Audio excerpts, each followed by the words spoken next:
आप सभी को बुद्ध पूर्णिमा की हार्दिक शुभकामनाएं। बैसाख माह की पूर्णिमा तिथि को भगवान बुद्ध की जयंती मनाई जाती है, जिसे बुद्ध पूर्णिमा के नाम से जाना जाता है।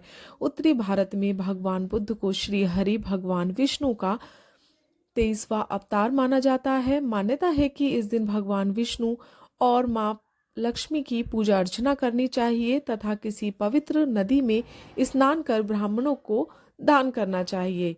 इससे श्री हरि का आशीर्वाद अपने भक्तों पर सदैव बना रहता है। कहा जाता है कि बैसाख पूर्णिमा के अवसर पर ही महात्मा बुद्ध ने सदियों तक कठोर तपस्या और वन में भटकने के बाद बुद्धत्व की प्राप्ति की थी तथा पूरी दुनिया को सत्य, शांति और मानवता की सेवा करने का संदेश दिया था।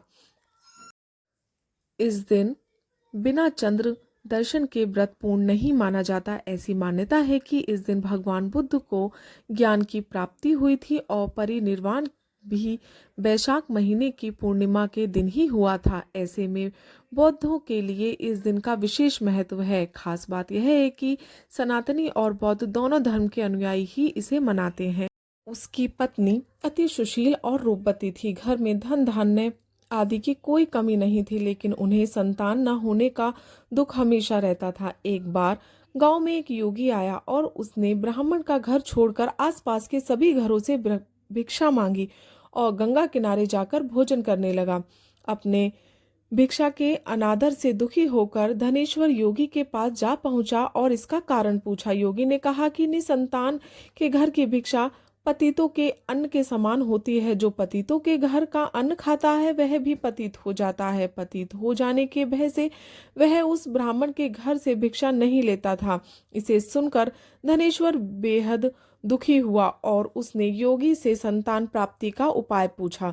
योगी ने बताया कि तुम माँ चंडी की आराधना करो। इसे सुनकर वह देवी चंडी की आराधना करने के लिए वन में चला गया। माँ चंडी ने ब्राह्मण के तप से प्रसन्न होकर उसे दर्शन दिए और पुत्र प्राप्ति का वरदान दिया। उन्होंने कहा कि लगातार 32 पूर्णिमा का व्रत करने से तुम्हें संतान की प्राप्ति होगी।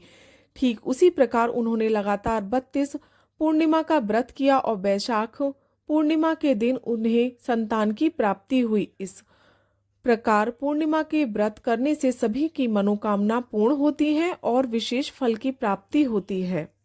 बुद्ध पूर्णिमा के दिन सुबह जल्दी उठकर स्नान आदि कर साफ और स्वच्छ वस्त्र धारण करें। इस दिन किसी पवित्र नदी में स्नान का विशेष महत्व है, लेकिन यदि किसी कारणवश यह संभव नहीं हो पाता तो आप सादे पानी में गंगाजल डालकर स्नान करें और भगवान की पूजा अर्चना करें।